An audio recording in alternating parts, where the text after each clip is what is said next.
말씀 나누겠습니다. 창세기 45장 1절에서 10절까지입니다. 함께 봉독하시겠습니다. 요셉이 시종하는 자들 앞에서 그 정을 억제하지 못하여 소리질러 모든 사람을 자기에게서 물러가라 하고 그 형제에게 자기를 알리니 때에 그와 함께 한 자가 없었더라. 요셉이 방성대곡하니 애굽 사람에게 들리며 바로의 궁중에 들리더라. 요셉이 그 형들에게 이르되 나는 요셉이라 내 아버지께서 아직 살아계시니까 형들이 그 앞에서 놀라서 능히 대답하지 못하는지라.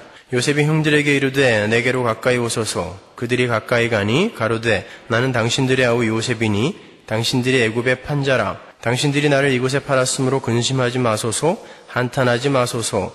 하나님이 생명을 구원하시려고 나를 당신들 앞서 보내셨나이다. 이 땅에 2년 동안 흉년이 들었으나 아직 5년은 기경도 못하고 추수도 못할지라. 하나님이 큰 구원으로 당신들의 생명을 보존하고 당신들의 후손을 세상에 두시려고 나를 당신들 앞서 보내셨나니 그런즉 나를 이리로 보낸 자는 당신들이 아니요 하나님이시라. 하나님이 나로 바로의 아비를 삼으시며 그 온 집의 주를 삼으시며 애굽 온 땅의 치리자를 삼으셨나이다. 당신들은 속히 아버지께로 올라가서 고하기를 아버지의 아들 요셉의 말에 하나님이 나를 애굽 전국의 주로 세우셨으니 내게로 지체 말고 내려오사 아버지의 아들들과 아버지의 손자들과 아버지의 양과 소와 모든 소유가 고센 땅에 있어서 나와 가깝게 하소서. 아멘. 오늘 설교 제목이 조금 원색적이죠. 내가 네 시다바리가.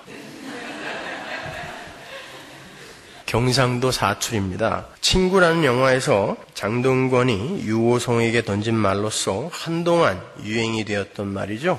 시다바리라는 말은 일본어 시다에 우리말 전미사 바리가 붙어서 생긴 합성어예요. 바리라는 전미사는 어근에 붙어서 그 어근의 내용을 담고 있는 사람, 그 어근의 내용을 담고 있는 자라는 뜻의 명사로 만드는 그런 말이에요. 바리라는 전미사가 붙는 말이 몇 개 있죠? 이 속을 노리고 약삭빠르게 달라붙는 사람을 이르는 간바리, 군인을 속되게 이르는 군바리, 나무 기둥을 뜻하는 동바리, 발발거리고 다닌다 해서 붙여진 발발이, 악착 같다고 해서 악바리, 일제시대 때 일본인들을 비하하여 부르던 쪽바리 등이 그 예입니다. 그리고 시다라는 말은 지위나 정도가 낮다는 뜻의 시다, 아래 하자예요. 시다라는 일본 말이에요. 그 말은 보통 기술자의 아래에서 보조 역할을 하며 기술을 배우는 사람을 이르는 말로 쓰는 말이에요. 여기에 바리라는 전미사가 붙어서 시다바리라는 말이 만들어진 거예요. 신조어죠. 그러니까 시다바리라는 말은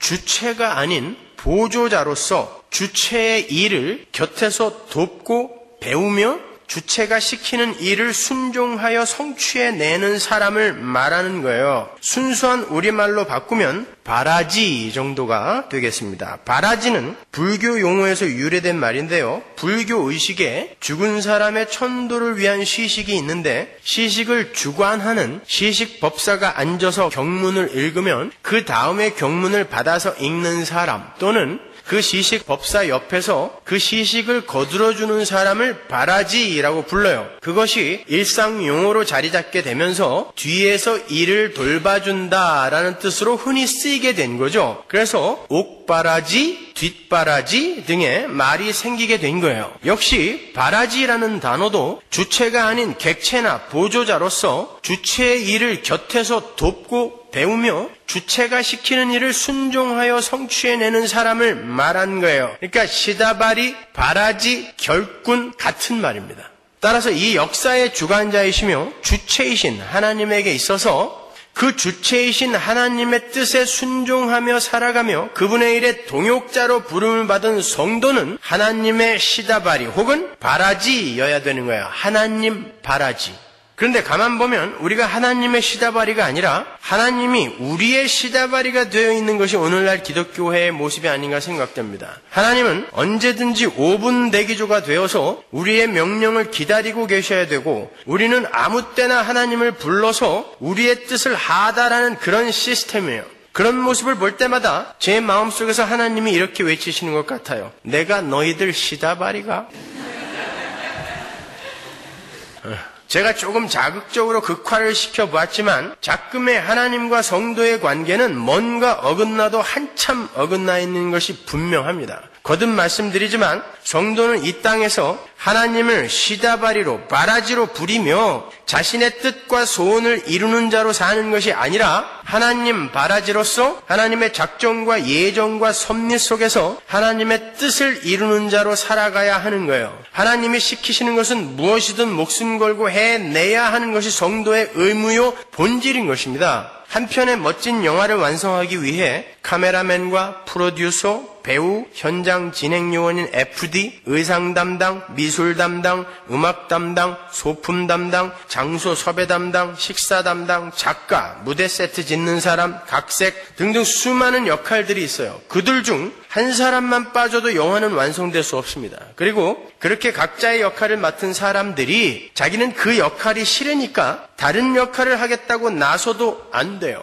그 전체를 총괄하는 감독이 각자의 특기와 개성에 맞게 역할 분담을 해준 것이기 때문에 다른 역할이 탐나 보인다 해도 자기에게 맡겨진 역할에만 충실해야 돼요. 어느 날 식사를 담당하던 사람이 카메라를 잡겠다고 나서고 음악에 대해 문외한인 의상 담당이 음악 감독이 멋있어 보인다고 음악을 담당하겠다고 나서면 그 영화는 거기서 끝나는 거예요. 식사를 맡은 사람은 식사를, 카메라를 맡은 사람은 카메라를, 음악을 맡은 사람은 음악을, 미술을 맡은 사람은 미술을, 의상을 맡은 사람은 의상을, 그렇게 각자에게 맡겨진 역할에 충실해야 감독이 일을 하기 쉽고 그 감독의 의도대로 영화가 완성이 되는 거예요. 그 어느 역할 하나 중요하지 않은 것이 없고 그중 어떤 부분이라도 공백이 생기면 그 영화는 더 이상 진행이 될 수 없어요. 우리 윤여석 집사님이 기독교 방송국 PD 감독 출신이거든요. 한번 물어보세요. 마찬가지로 우리는 이 역사라는 드라마의 대본을 쓰시고 그 대본을 각색하시고 연출하고 경륜하고 계신 하나님의 말씀에 반드시 순종해야 되는 거예요. 감독이신 하나님으로부터 우리에게 맡겨진 역할과 상황과 그 극의 진행 과정이 별로 내 마음에 흡족하지 않다 하더라도 우리는 그 역할과 상황에 순종해야 되는 거예요. 바울은 그것을 지체라는 단어로 표현하죠. 손가락, 발가락, 입, 눈, 머리, 손톱 어느 것 하나 중요하지 않은 게 없고 그 어느 것도 없어서는 안 될 소중한 것이다. 아까 바울 서신에 자세히 나와 있지 않습니까? 나에게 맡겨진 가난한 역할, 병자의 역할, 당해주는 역할 이런 것들이 싫다고 그 자리를 떠나버리면 그 역사의 드라마는 더 이상 진행이 될 수 없어요. 왜 나는 맨날 당해주기만 해야 돼? 왜 나는 항상 이렇게 가난해야 되지? 난 왜 맨날 이렇게 아파? 난 무슨 수를 써서라도 이 자리에서 벗어나고 말 거야 하면서 그 역할들을 놓아버리게 되면 더 이상 극의 전개가 안 된다는 말입니다. 우리는 우리 역사의 드라마 총감독이신 하나님 아버지의 결정과 뜻에 순종해야 돼요. 그리고 그 자리에서 최선을 다하면 되는 것입니다. 왜? 이 인생은 찰나니까, 영혼에 비교하면 찰나니까 여기서 잘 역할을 수행해내면 영혼 속에서 행복할 수 있으니까 참아내는 것입니다. 그러면 그 멋진 역사의 드라마가 완성이 되게 되는 거예요. 그런데 자꾸 그 역할들이 실증이 나고 불편하고 고생스럽다고 해서 스스로 거기에서 벗어나고자 하나님께 항의를 하고 서로 이전 투구들을 하고 있는 것이 오늘날 인생들의 모습이죠. 하나님 나라는 하나님의 뜻에 의해서 아무런 불평이나 원망 없이 순종과 복종 속에서 일사불란하게 움직여지는 곳을 말하는 거예요. 그게 하나님 나라입니다. 거기에는 왕은 하나예요. 하나님 전제군주제입니다. 하나님 나라는. 우리 성도는 이 땅에서 그렇게 하나님께 순종하는 자로 지어져 가는 거예요. 왜? 하나님 나라에서 영원히 살아야 되니까. 그분의 말을 듣는 훈련을 하는 것입니다. 우리는 하나님을 종처럼 불렀다 놓았다 하면서 자신의 뜻을 관철시켜서 사는 자들이 아닌 거예요. 오늘 본문에는 하나님 바라지, 시다바리 역할을 충실하게 해내어 결국 하나님의 뜻을 이루어내는 한 사람의 영웅이 등장합니다. 다름 아닌 요셉이에요. 요셉은 철저하게 하나님의 계획 속에서 하나님의 일의 성취자로서 살다가 결국 이스라엘의 애굽행이라는 하나님의 계획에 일조를 하는 자로 서게 되는 거예요. 여러분, 아브라함의 후손들은 반드시 애굽으로 들어가야 되죠. 왜요? 그게 하나님의 약속이었거든요. 누구에게 그런 약속했어요? 아브라함에게 이미 했단 말입니다. 창세기 15장 12절 보세요. 해질 때에 아브라함이 깊이 잠든 중에 캄캄함이 임함으로 심히 두려워하더니 여호와께서 아브라함에게 이르시되 너는 정령이 알라 내 자손이 이방에서 객이 되어 이방은 애굽이에요. 그들을 섬기겠고 그들은 400년 동안 내 자손을 괴롭게 하리니 그 섬기는 나라를 내가 징치할지며 그 후에 내 자손이 큰 재물을 이끌고 나오리라. 너는 장수하다가 평안히 조상에게로 돌아가 장사될 것이요 내 자손은 4대 만에 이 땅으로 돌아오리니. 보세요. 하나님은 이미 요셉의 증조 할아버지인 아브라함에게 그의 후손들을 이방 나라 애굽으로 보내서 400년간 종살이를 하게 하시고 4대 만에 가나안으로 돌아오게 하실 계획을 말씀하셨어요. 그 일을 위해서 요셉이 먼저 종의 신분으로 애굽으로 가게 된 거고 기근이 일어나도록 허락하셔서 요셉의 형들을 애굽으로 보내셨던 거예요. 그 모든 것이 하나님의 계획 속에 있었습니다. 그 일을 위해서는 요셉이 형들에 의해서 다른 곳이 아닌 애굽으로 팔려갔어야 되는 거예요. 하나님의 연출에 의해서 하나님의 언약의 성취라는 멋진 드라마가 착착 진행이 되고 있는 거고 거기에 요셉이라는 출연자가 자기의 자리에서 죽도록 고생을 하면서도 그 역할에서 탈출할 생각도 하지 않고 묵묵히 자신의 역할을 수행해냈던 거예요. 물론 그 요셉의 모습은 하나님의 연출 의도를 정확히 아시고 자신의 목숨을 내어주기까지 묵묵히 순종하신 예수 그리스도의 모형인 거예요. 시편 105편 16절 보세요. 그가 누구예요? 하나님이 또 기근을 불러 기근을 일으키신 분이 누구? 하나님. 그 땅에 임하게 하여 그 의뢰하는 양식을 다 끊으셨도다. 왜? 요셉의 형제들을 애굽으로 보내야 되기 때문에 기근이 일어난 거예요. 한 사람을 앞서 보내셨으며 요셉이 종으로 팔렸도다. 누구에 의해서? 그가 하나님이 요셉을 팔았어요. 그 발이 착고에 상하며 그 몸이 쇠사슬에 매였으니 누구에 의해서? 하나님에 의해서 감옥에 들어갔어요. 곧 여호와의 말씀이 응할 때까지라 그 말씀이 저를 단련하였도다. 왕이 사람을 보내어 저를 방속하며 석방했다란 뜻이에요. 열방의 통치자가 저로 자유케 하였도다. 누가 요셉을 석방했어요? 하나님. 전부 수동태예요.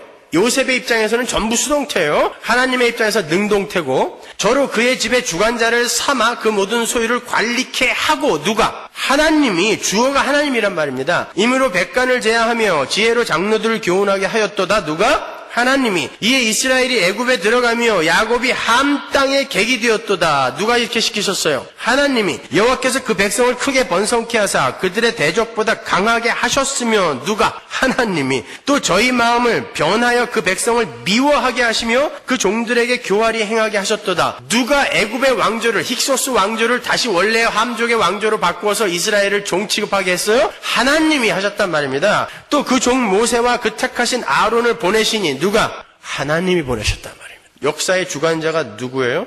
하나님. 무엇을 위해서? 당신의 언약을 위해 하나님 혼자 일하고 계시는 거예요. 그래서 역사가 뭐다? His story, His story인 것입니다. 하나님의 이야기. 이렇게 이 역사의 주관자는 하나님이에요. 우리 성도는 이 땅에서 바로 그것을 깨닫고 가는 거예요. 천하 만물이 모두 하나님에 의해 창조됐으며 그분에 의해 주관이 되고 있는 것이며 그분의 뜻대로 움직여지고 있으며 그 역사의 주관자에게 온전히 항복하는 길만이 최선의 행복으로 가는 길임을 절절히 깨달아 알아야 되는 거예요. 그래서 역사가 우리의 뜻이 아닌 하나님의 뜻대로 이루어지는 거예요. 그래서 여러분의 기도가 때때로 그렇게 안 들어지는 거예요. 내가 원하는 게 그렇게 전부 어긋나 버리는 것입니다. 왜? 하나님이 이 역사의 주인이라는 걸 보여주는 거예요. 요셉은 수많은 고난과 시험을 통과하면서 자신이 그렇게 하나님의 도구로 쓰여졌다는 것을 알았어요. 그리고 하나님의 백성은 거기에 순종할 수밖에 없는 자임도 깨달았습니다. 본문 5절 이하를 보세요. 당신들이 나를 이곳에 팔았으므로 근심하지 마소서, 한탄하지 마소서. 하나님이 생명을 구원하시려고 나를 당신들 앞서 보내셨나이다. 이 땅에 2년 동안 흉년이 들었으나 아직 5년은 기경도 못하고 추수도 못할지라. 하나님이 큰 구원으로 당신들의 생명을 보존하고 당신들의 후손을 세상에 두시려고 나를 당신들 앞서 보내셨나니 그런즉 나를 이리로 보낸 자는 당신들이 아니요 하나님이시라. 하나님이 나로 바로의 아비를 삼으시며 그 온 집의 주를 삼으시며 애굽 온 땅의 치리자를 삼으셨나이다. 하나님의 주권 하나님과 인간의 자유의지를 논할 때 흔히 예문으로 쓰이는 구절이죠. 그죠? 바로를 강팍케 하셨다. 유다가 하나님의 작정에 의해서 판 거냐, 지 자유의지로 판 거냐, 이런 이야기들. 그죠? 그 중에 하나잖아요. 거기에 대해서는 제가 여러 번 자세히 설명해 드렸으니까 아직도 모르시는 분은 그걸 다시 한번 들으세요. 형들이 자신을 팔았지만 그 일을 허락하시는 분은 하나님이시라는 거예요. 요셉은 하나님이 자신을 애굽으로 보낸 것이라고 말을 함으로 해서 형들까지도 하나님의 도구로 사용된 것임을 밝혀요.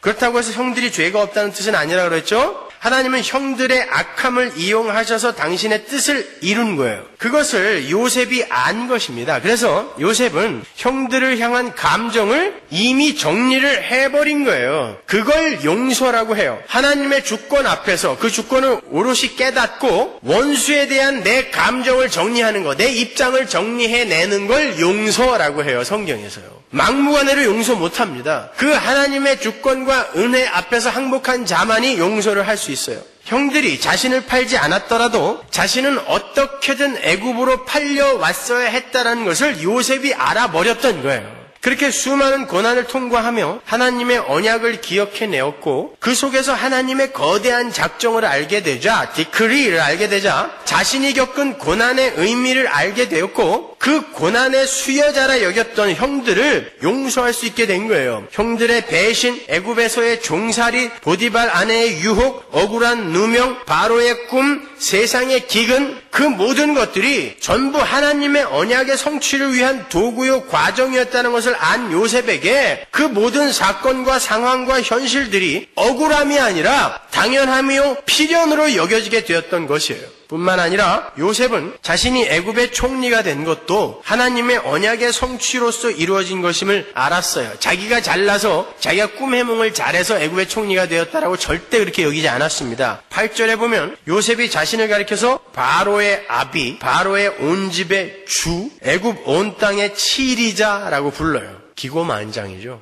자기가 바로의 아비예요? 형제들 앞에라 뻐기려고 그런 말 쓴 겁니까? 애굽의 치리자예요? 자기 위에 분명히 바로가 있어요. 자기가 애굽의 주입니까? 어떻게 요셉이 애굽의 주예요? 어떻게 요셉이 바로의 아비가 되죠? 어떻게 요셉이 함족의 치리자가 됩니까? 요셉은 지금 아비 야곱에게 주어진 축복을 실제화시키는 삶을 사는 중이라 그랬죠. 그래서 야곱의 약전이 이러하니라 해놓고 요셉의 삶이 나오는 거라 그랬잖아요. 그러면 야곱이 하나님께 받은 언약의 내용을 보면 왜 요셉이 자신을 가리켜서 묘사할 때 주, 큐리오스, 아비, 치리자라는 단어를 쓰는지 알 수 있어요.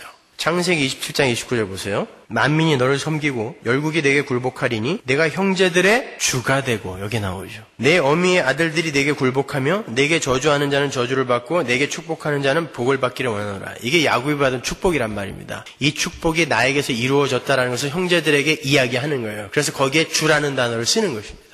하나님께서 당신의 백성 야곱에게, 이스라엘에게 네가 형제들의 주가 될 것이라고 언약하시고 요셉은 바로 이 야곱의 축복이 자신에게서 성취되었음을 형제들에게 밝히는 거예요. 절대 요셉이 교만해서 그런 단어들을 쓴 게 아닙니다. 요셉은 하나님의 축복의 언약에 나오는 그 단어들을 써서 지금 자신에게서 그 언약이 성취되고 있음을 밝힌 거예요. 그래서 그 언약의 성취 과정에 있었던 그 모든 것들이 하나도 억울하지 않다를 보여주는 거예요. 그래서 그 단어들이 등장하는 것입니다.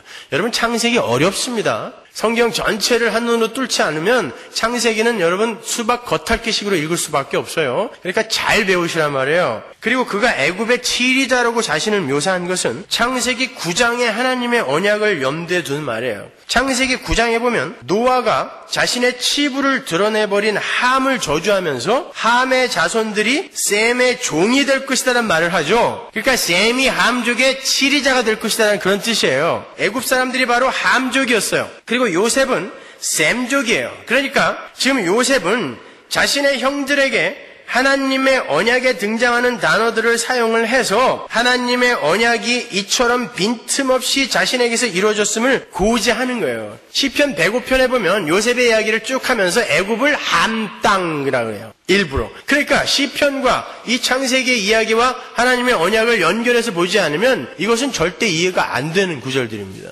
그러니까 요셉이 종으로 팔린 것도, 세상이 기근으로 죽어가는 것도, 요셉의 형제들이 애굽으로 곡식을 구하러 온 것도 모두 우연이나 우발적인 것이 아니라 하나님께서 당신의 백성들을 당신의 언약에 참여시키기 위한 필연적 과정으로 허락하셨던 거예요. 동의하세요? 마찬가지입니다. 오늘날 우리 성도의 삶 속에 우리가 이해할 수 없는 많은 고난들이 닥쳐올 수 있어요. 그러나 요셉의 고난이 하나님 언약의 성취를 위한 하나님의 손길이었던 것처럼 우리에게 닥치는 모든 사건과 상황들은 전부 하나님의 언약 성취를 위한 필연적 과정인 거예요. 여러분이 하나님의 백성이 맞다면. 예수가 그리고 요셉이 그러한 하나님의 역사 속에서 자신들의 역할을 내팽개치고 자신들의 뜻을 관철시켜 역사를 거스르지 않았던 것처럼 바로 우리 성도들도 그 현실에 순종하며 감사하게 살아내야 하는 거예요. 요셉이 그 상황이 좋았겠습니까? 요셉이 이야기하죠. 나는 억울하다. 이 억울한 사정을 좀 밖에 나가서 알려줘 라고 이야기를 하지 않아요? 예수님은 뭐라 그래요? 아버지 하나님 할 수만 있다면 이 잔을 내게서 피하게 하여 주시옵소서라고 이야기하셨단 말입니다. 왜 그런 이야기를 했는가 하면 바로 우리 성도의 삶에 그런 일이 일어날 거라는 것을 이야기해 주는 거예요. 그럼에도 불구하고 우리는 그 하나님의 뜻을 좇아야 한다는 것을 보여주는 것입니다. 우리 성도는 우리의 마음에 들지 않는 현실에서 탈출하려고 노력하는 자가 아니라 나와 나의 뜻이라는 자아숭배, 자기주장, 자아성취의 감옥에서 탈출을 해야 되는 거예요. 그래서 요셉이 그 감옥에서 그 종살이에서 탈출하지 않은 것입니다. 근데 자꾸의 기독교는 자신의 현실을 바꿔달라고, 다른 말로 자신의 현 상황이라는 감옥에서 탈출을 하게 해달라고 하나님을 괴롭히고 있는 거예요. 끊임없이 나를 업그레이드 해달라는 건 지금 이 상황이 나는 마음에 안 들으니까 여기서 탈출하게 해달라는 거죠. 그죠? 요셉이 보디발의 집에서 나 여기 싫으니까 다시 집으로 돌아가게 해주세요라고 이야기했으면 창세기는 거기서 끝나는 거예요. 그러나 요셉은 안 돌아갔단 말입니다. 긍정의 힘이나 긍정적 사고를 사용해서라도 자신의 뜻을 관철시키라는 거예요. 조엘 오스틴식의 기독교가 오늘날 참 기독교를 다 먹어버린 것입니다. 가짜가 진짜를 먹어버린 거예요. 악화가 양화를 구축시켜버린 것입니다. 여러분, 요셉이 애굽 종살이에서 탈출할 기회가 없었을까요? 마음 독하게 먹고 눈 한번 질끈 감고 보디발 아내의 청을 한번 들어준 후에 아버지 집으로 탈출할 기회를 얻을 수도 있었을 거예요. 애굽에서 가나안까지는 버스로 6시간 거리입니다. 젠걸음으로 장정이 걸으면 짧게는 사흘이면 가요. 길게 잡아도 일주일 안에 도착할 수 있는 거리예요. 그런데 요셉이 탈출을 시도했다는 이야기가 없어요. 성도는 현실에서 탈출을 하는 것이 아니라 이 현실을 내 뜻에 맞게 바꾸고야 말겠다는 그 자기 주장이라는 감옥에서 탈출을 해야 되는 거예요. 하나님께 순종이라는 그 자리로 탈출해야 되는 것입니다.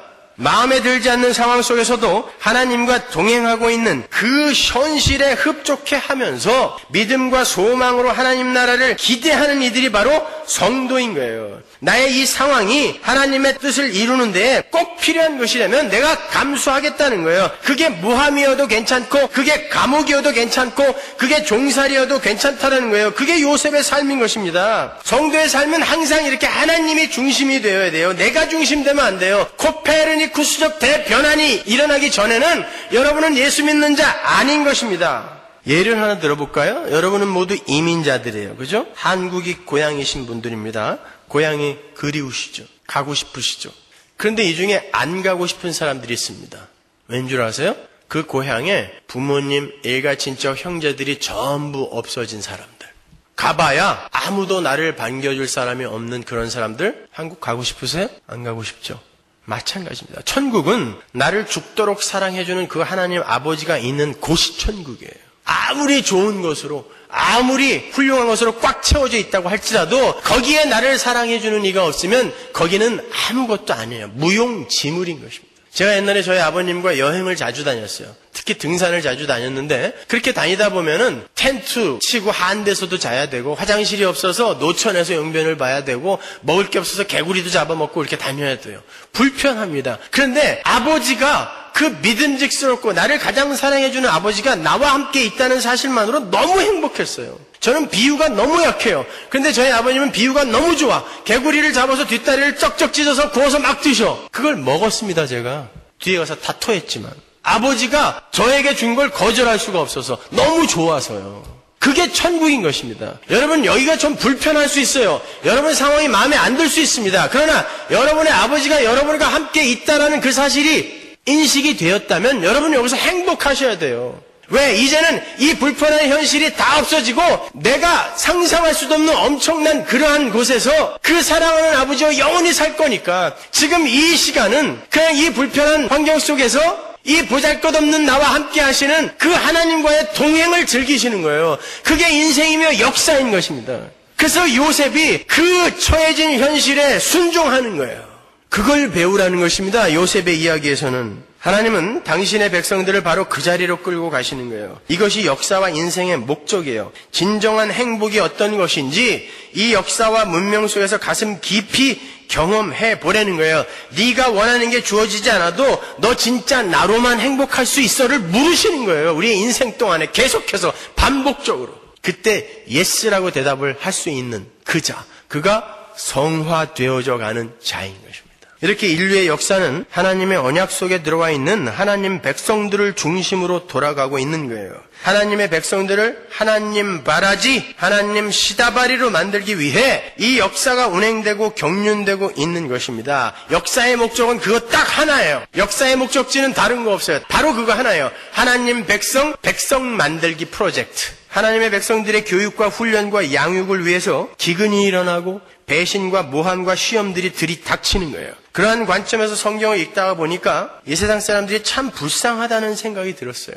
지금 이 세상의 역사가 그렇게 하나님께서 당신의 백성들을 훈련하시고 양육하시고 교육하시기 위해 하나님 백성들을 중심으로 돌아가고 있는 것이라면 지금 전 세계를 뒤덮고 있는 전쟁, 기근, 질병, 자연재해 등이 다 누구 때문이라는 말이에요? 하나님 백성들 때문에 일어나고 있는 거예요.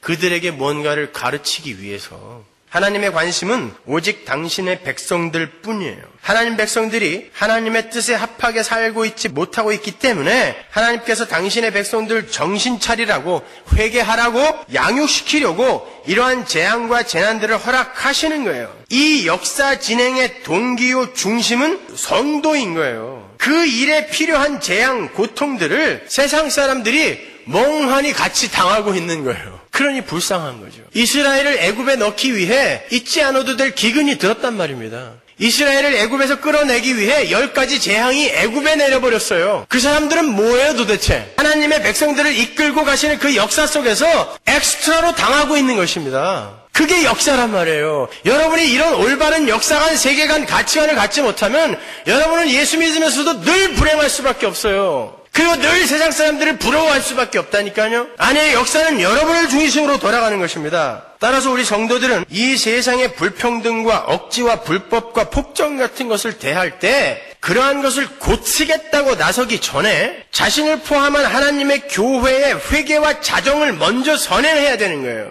나에게 무슨 잘못이 없는가를 먼저 돌아봐야 되는 거예요. 촛불 들고 나가기 전에. 그러한 것들을 고쳐서 이 세상을 살기 좋은 것으로 만들어보겠다는 시도를 하기 전에 하나님 백성들의 하늘 백성다운 삶으로의 회개가 먼저 선행이 돼야 된다는 말이에요. 나는 과연 하나님의 뜻대로 살고 있는가를 먼저 고민해봐야 된다는 것입니다. 왜? 역사는 우리를 중심으로 돌아가는 것이기 때문에. 그러한 세계관과 역사관과 가치관 속에서 누가 누구를 지탄하며 누가 누구의 흠을 질타할 수 있겠어요? 다 내 잘못인데. 여기 시간으로 그저께 저녁 한국의 전직 대통령이 자살을 하는 사건이 있었어요. 대통령 재임 시절 후원자로부터 불법 후원금을 받아 챙겼다는 이유로 검찰의 조사를 받고 있던 상황에서 그분이 자살을 했습니다. 제가 정당에 있을 때 총재 비서실에서 당무위원으로 근무를 할 때에 자주 뵙던 분이에요. 그래서 저는 그분이 어떤 분인지 잘 알아요. 아주 의지가 강하고 강단이 있으신 분입니다. 그런데 그런 분이 얼마나 힘이 들었으면 자살을 했겠는가를 생각하니 정말 가슴이 무거웠어요.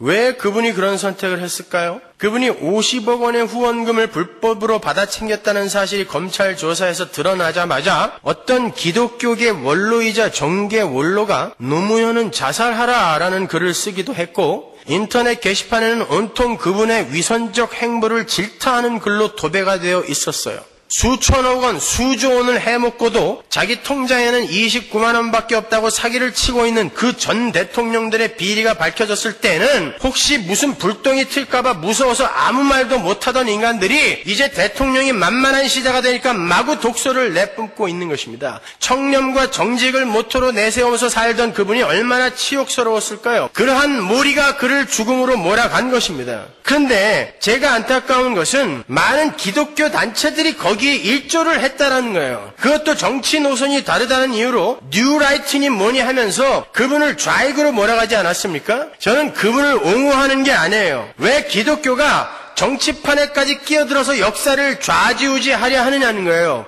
기독교는 현실을 바꾸고 정치를 바꾸고 역사를 바꾸고 체제를 바꾸는 데에 관심을 갖는 것이 아니라 자신의 마음을 바꾸는 데에 힘을 기울여야 하는 거예요. 자신이 먼저 회개하고 자신이 먼저 낮아져야 되는 것입니다. 나 때문에 나라가 이 모양인 것이고 나 때문에 이 타락한 기독교 때문에 불법과 방종이 이 나라에 판을 친 것이다 라고 회개를 해야 되는 것이지 횃불을 들고 나와서 고치겠다 하는 게 아닙니다. 먼저 선행해야 될 것을 놓치고 있는 거예요. 교회가.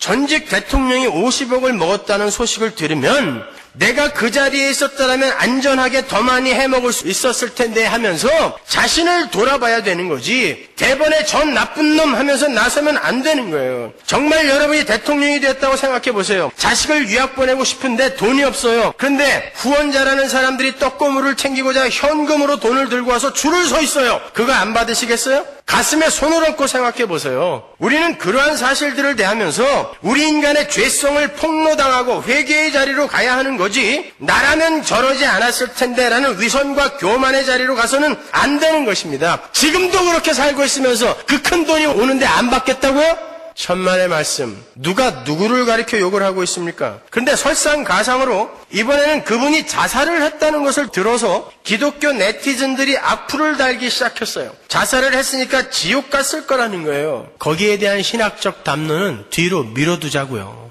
그 행위 자체를 놓고 한번 보잔 말이에요. 여러분, 누군가가 우리 주변에서 자살을 했다면 그건 그가 자살을 할 수밖에 없을 정도로 궁지에 몰렸다는 거고 그가 그러한 궁지로 몰리고 있을 때 내가 아무런 도움을 줄 수 없었다라는 것을 개탄하며 회개를 해야 되는 거예요. 기독교인의 본분은 나누는 거라면서요. 그런데 왜 우리 주변에서 사람이 죽어나가야 되죠? 한국의 기독교인이 20%라면서요. 25%인가요? 그런데 왜 거기에서 사람들이 하루에 33명씩 죽어나갑니까? 그것도 자살로. 하루에 33명. 그게 바로 교회의 잘못입니다. 미국의 신학자인 스탠리 하우워스는 자살을 행위자에 대한 판단으로 귀결시키지 말고 공동체로서 공동체 구성원의 삶을 보듬어주는 데 실패했다는 증거로 보라 그래요. 회개의 동기로 삼으라는 거예요. 누군가의 자살은 하나님의 은총을 나누어 주는데 실패한 나의 죄인 거예요. 교회의 잘못인 것입니다. 근데 그 사람을 향해서 기독교인이라고 하는 인간들이 그는 자살했으니까 지옥 갈 거야 라는 말을 먼저 내뱉을 수 있단 말입니까? 이 땅에서 일어나는 그 모든 것들은 하나님 백성들의 자식 만들기 프로젝트의 일환으로 주어지는 거예요. 그러한 것들을 보면서 우리가 회개해야 됩니다. 우리가 그러한 사건과 상황들 속에서 남을 비판하기 전에 먼저 죄인들의 실체를 배우시고 자신의 무력함을 인정하시란 말입니다. 그렇게 크게는 인류의 역사 자체가 하나님 백성들의 자식 만들기 프로젝트의 프로그램을 따라 움직여가는 거고 작게는 우리의 인생도 그러한 관점으로 돌아가는 거예요. 우리의 인생에 일어나는 모든 일은 전부 우리가 하나님의 백성으로 지어져가는 길에 꼭 필요한 것들이에요. 요셉이 아무 죄도 없이 형들에 의해 일면식도 없는 애굽 땅으로 끌려가 종살이를 할 때 그의 마음이 어땠겠어요? 철없고 음란한 여인의 계략에 빠져서 무고하게 감옥에 갇혀 있을 때 그 마음이 어땠을까요? 억울했을 것입니다. 어느 순간에는 죽고 싶었을지도 몰라요. 그런데도 요셉은 그 모든 것들을 통과해냈어요. 아니, 엄밀히 말해서 하나님께서 그 사건과 상황들을 참을 수 없었던 현실들을 통과할 힘을 주셨던 거예요. 마찬가지입니다. 여러분의 삶 속에 이해할 수 없는 일들이 일어날 수 있어요. 하나님이 통과하게 하실 것입니다. 견디세요. 이기십시오. 요셉은 하나님이 던져 넣으시는 그 자리에서 그 모든 고난을 다 겪어내요. 우리가 시편 105편에서 찾아 읽었던 것처럼 그는 하나님의 말씀이 언약이 이루어질 때까지 하나님의 뜻을 헤아리는 언약의 사람으로 단련이 될 필요가 있었기 때문에 이겨낼 수밖에 없는 거예요. 하나님이 절대 포기시키지 않으시니까. 여러분도 절대 중도에서 실패될 수 없어요. 포기되어질 수 없습니다. 이기십시오. 그리고 그 상황이 반드시 여러분의 삶 속에 필요한 것이고 필연적이라는 것을 인정하시고 담담히 받아들이세요. 우리가 하나님의 백성으로 지어져 가는 길에 꼭 필요한 훈련 과정은 절대 그냥 지나칠 수 없어요. 하나님 나라 백성 만들기의 교과 과정에는 월반이라는 게 없습니다. 하나하나 다 겪어내야 돼요. 사람이 떡으로만 사는 게 아니라 하나님의 입으로 나오는 모든 말씀으로 살아야 한다는 것을 뼈저리게 깨닫기 전에는 그 교과 과정이 이수가 안 돼요. 그렇게 하나님의 자식 만들기 프로젝트의 교과 과정을 다 이수하게 되자 어떤 일이 일어났죠? 요셉으로 하여금 아비와 형제들이 구원을 받는 위대한 역사가 일어나는 거예요. 그게 오늘 본문의 이야기입니다.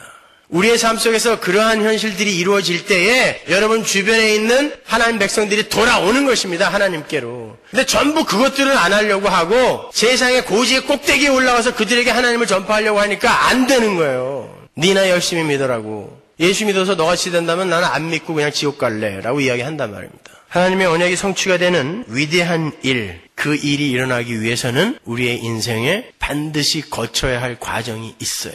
그게 고난으로 시험으로 올 수 있습니다. 여러분 그거 마다해서는 안 돼요. 우리는 하나님의 바라지입니다. 하나님의 시다발이에요. 하나님을 시다발이 삼아서 여러분의 뜻을 이루려 하지 마시고 하나님의 시다발이가 되어서 하나님의 언약 속에서 하나님의 백성으로 자라가세요. 이 세상에서 여러분의 뜻을 이뤄내는 것이 당시에는 즐겁고 행복하고 자랑스러워 보일지 모르지만 그건 이 세상 신에게 속고 있는 거예요. 주님께서 이 세상의 힘, 이 세상의 신을 돈이라고 함축을 하시면서 그 돈을 가리키는 단어로 무슨 단어를 쓰시죠? 맘몬이라는 단어를 쓰세요. 그 맘몬은 신의 이름입니다. 돈은 신인 거예요. 자크 엘룰이 하나님이냐 돈이냐라는 책에서 올바르게 지적을 한 것처럼 돈은 경제적 의미를 넘어서서 신이며 종교인 거예요. 그 돈은 세상의 모든 힘들을 대표하고 있는 거예요. 인기, 자랑, 명예, 그건 신입니다. 하나의 종교예요. 하나님을 몰아낼 수 있는 종교란 말입니다. 그래서 주님이 물어본 거예요. 나와 이 맘몬과 누구를 택할래라고 물어본 것입니다. 우리는 하나님 시다발이 삼아 이 세상 신 쫓아 사는 자가 되어서는 안 된단 말입니다.